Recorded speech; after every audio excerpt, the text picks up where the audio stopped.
Chandrababu skill కేసులో ఈ నెల 16న తీర్పు ఇవ్వనుంది సుప్రీంకోర్టు. సెక్షన్ 17A వ్యవహారంలో తీర్పు వెల్లడించనుంది. స్కిల్ కేసులో ఎఫ్ఐఆర్ రద్దు చేయాలంటూ గతేడాది సుప్రీంకోర్టును ఆశ్రయించారు చంద్రబాబు. సెక్షన్ 17A ప్రకారం గవర్నర్ ముందస్తు అనుమతి లేకుండా కేసు నమోదు చేయడాన్ని సవాల్ చేశారు. అయితే చంద్రబాబుకు 17A వర్తించదని సిఐడి వాదించింది. దీనిపై అక్టోబర్ 20న తుది విచారణ జరిపిన ధర్మాసనం తీర్పును వాయిదా వేసింది. వచ్చే మంగళవారం జస్టిస్ అనిరుద్ధ బోస్, జస్టిస్ బేలా త్రివేదుల ధర్మాసనం తీర్పు ఇవ్వనుంది.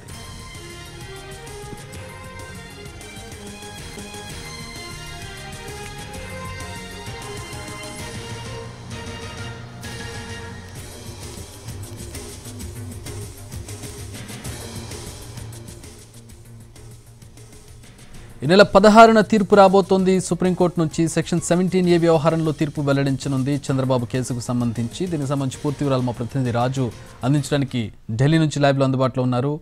రాజు, ఇది ఒక ప్రతిష్టాత్మకమైనటువంటి తీర్పు అయ్యే అవకాశం కనపడుతుంది. అంటే కేసుకు సంబంధించి, అంటే చట్టం ఒకసారి రూపొందించారు, కేసు ఒకసారి నమోదైంది కాబట్టి రద్దు చేయాలని చెప్పి ఇరుపక్షాలు రద్దు చేయలేము అని చెప్పి మరొక పక్షం వాదిస్తున్నటువంటి పరిస్థితి.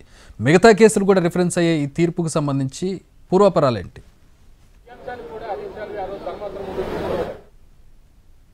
ఎస్ చక్రి, ఎప్పుడైతే చంద్రబాబు నాయుడును సిఐడి అరెస్ట్ చేసిన తర్వాత ఆ కేసుకు సంబంధించి హైకోర్టుకు వెళ్లారో, హైకోర్టులో తనకు 17A వర్తిస్తుంది, సో ఖచ్చితంగా ఈ కేసును కొట్టేయడమే కాకుండా తనకు 17A వర్తిస్తుందనే విషయాన్ని స్పష్టం చేయాలని చెప్పి హైకోర్టులో కేసు వేశారు. హైకోర్టులో ఆ కేసును కొట్టివేయడంతో, తిరస్కరించడంతో అదే విషయాన్ని సవాలు చేస్తూ సుప్రీంకోర్టును చంద్రబాబు ఆశ్రయించారు. సో మొత్తానికి సుప్రీంకోర్టులో స్కిల్ డెవలప్మెంట్ కేసుకు సంబంధించినటువంటి వ్యవహారంతో పాటు 17A చంద్రబాబుకు వర్తిస్తుందా లేదా అనే అంశం పైన సుదీర్ఘ వాదనలు జరిగాయని చెప్పుకోవచ్చు. ఎందుకంటే ఇరువైపులా, అటు చంద్రబాబు తరపున, మరోవైపు ప్రభుత్వం తరపున సుదీర్ఘ వాదనలు జరిగాయి. అయితే 10వ నెల, అక్టోబర్ నెలనే 17వ తేదీన చివరిసారిగా దీనికి సంబంధించి తీర్పును రిజర్వ్ చేస్తూ సుప్రీంకోర్టు ధర్మాసనం స్పష్టం చేసింది. అయితే ఈ కేసుకు సంబంధించి, అంటే ఆ తర్వాత వెంటనే సెలవుల తర్వాత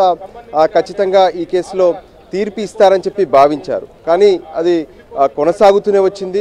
మొత్తానికి ఇప్పుడు మంగళవారంన, అంటే 16వ తేదీన ఈ కేసుకు సంబంధించినటువంటి తీర్పు ఇవ్వనున్నట్లు ఏ విధంగానైతే కేసు కూడా లిస్ట్ అయింది. ఉదయం 10:30 గంటలకు 17Aకు సంబంధించినటువంటి జడ్జిమెంట్ ఇచ్చే అవకాశం స్పష్టంగా కనిపిస్తుంది.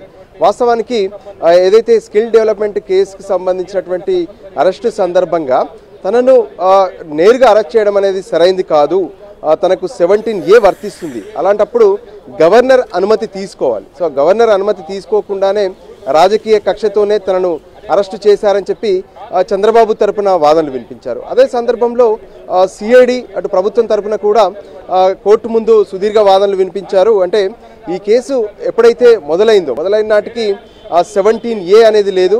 సో ఖచ్చితంగా ఈ కేసులో 17A అనేది చంద్రబాబుకు వర్తించదంటూ కూడా ఎన్నో గతంలో ఉన్నటువంటి జడ్జిమెంట్లను, పలు అంశాలను కూడా కోర్టు దృష్టికి తీసుకొచ్చినటువంటి సందర్భం కనిపించింది. ఇరువైపులా కూడా, అటు చంద్రబాబు తరపున, మరోవైపు ప్రభుత్వం తరపున కూడా సుదీర్ఘ వాదనలు సుప్రీంకోర్టు ధర్మాసనం విన్నది. ఆ తర్వాత ఈ తీర్పును రిజర్వ్ చేసింది. సో మొత్తానికి 16వ తేదీన చంద్రబాబుకు సంబంధించినటువంటి 17A కేసులో జడ్జిమెంట్ రానుందని చెప్పుకోవచ్చు.